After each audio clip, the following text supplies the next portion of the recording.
DC Mandaadi Jailer 2 அப்படின்னு சொல்லி நிறைய படத்துல முக்கியமான அப்டேட் வந்திருக்கு. அதுக்கு முன்னாடி டாக்ஸிக் படத்தை பத்தி ஒரு விஷயம் பார்த்துடலாம். யஷோட டாக்ஸிக் படத்துக்கு பாத்தீங்கன்னா ஒரு பெரிய எக்ஸ்பெக்டேஷன் இருக்கு. அதனாலயா என்னன்னு தெரியல. ஆனா இந்த படத்து மேல பாத்தீங்கன்னா நிறைய நெகட்டிவிட்டி, நிறைய கம்ப்ளைண்ட், நிறைய யூடியூபர்ஸுமே அதை பேசியிருந்தாங்க.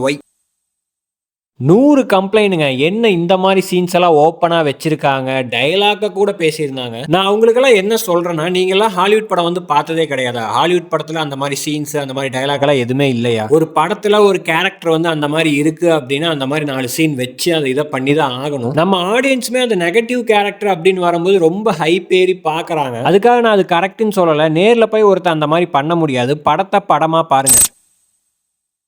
பட் படத்தோட ஹைப் பார்த்தீங்கன்னா பீக்ல இருக்கு. 100 கம்ப்ளைண்ட் வந்தாலுமே 1000 அளவுக்கு ஹைப் இருக்கு இந்த படத்து மேல. படத்துல பார்த்தீங்கன்னா கிராண்டான விஷுவல் இருக்கு, கிராண்டான ஃபைட் சீன்ஸ் இருக்கு. நம்ம இண்டஸ்ட்ரியை வந்து அடுத்த ஸ்டேஜுக்கு கொண்டு போகணும் அப்படின்னு சொல்லி ஒருத்தர் வந்து ஒன்று பண்றாரு. த ஒன் மேன் யஷ்ங்க. படம் வரட்டும். படம் வந்ததுக்கு அப்புறம் அந்த சீன்லாம் தேவையில்லை அப்படிங்கிறப்போ நம்ம கண்டிப்பா கேள்வி கேட்கணும். நம்ம படம் வரக்கு முன்னாடியே அது இதுன்னு பேசிட்டு இருந்தோம்னா அது வேலைக்கு ஆகாது. வெயிட் அண்ட் சீங்க, அவ்வளவுதான். Cinema updates. லோகேஷ் கனகராஜோட ஆக்டிங்ல ரிலீஸ் ஆன படம் தான் டிசி. இந்த படம் பார்த்தீங்கன்னா உலகம் ஃபுல்லா 100 கோடி கலெக்ஷன் பண்ணிருக்கு. இப்ப அபிஷியலா அனௌன்ஸ் பண்ணிட்டாங்க. சூரியோட நெக்ஸ்ட் படம் தான் மண்டாடி. இந்த படத்துல இருந்து நியூ போஸ்ட் ஒன்று வந்திருக்கு. படத்துக்கு வந்து யூஎஸ் சர்டிபிகேட் கொடுத்திருக்காங்க. கவின் ஆக்டிங்ல நெக்ஸ்ட் ரிலீஸ்க்கு ரெடியா இருக்கிற படம் தான் ஹாய். இந்த படத்தோட ட்ரைலர் பாத்தீங்கன்னா ரிலீஸ் பண்ணிட்டாங்க. ட்ரைலர் வந்து நல்லா இருக்கு. படம் ஆகஸ்ட் 28 ரிலீஸ் ஆக போகுது. அர்ஜுன் தாஸோட நெக்ஸ்ட் படம் தான் ஒன்ஸ் மோர். இந்த படத்துல இருந்து நியூ போஸ்ட் ஒன்று வந்திருக்கு. படம் பாத்தீங்கன்னா ஆகஸ்ட் 28 ரிலீஸ் ஆக போகுது. ஜெயிலர் 2 படத்தோட ஃபர்ஸ்ட் சிங்கிள் பாத்தீங்கன்னா இன்னைக்கு வந்து 6 மணிக்கு ரிலீஸ் பண்ண போறாங்க. பாட்டு எப்படி இருக்க போகுதுன்னு வெயிட் பண்ணி பார்ப்போம். டாக்ஸிக் படத்தை ஃபர்ஸ்ட் டே ஃபர்ஸ்ட் ஷோ பார்க்க போறவங்க கமெண்ட்ல சொல்லுங்க.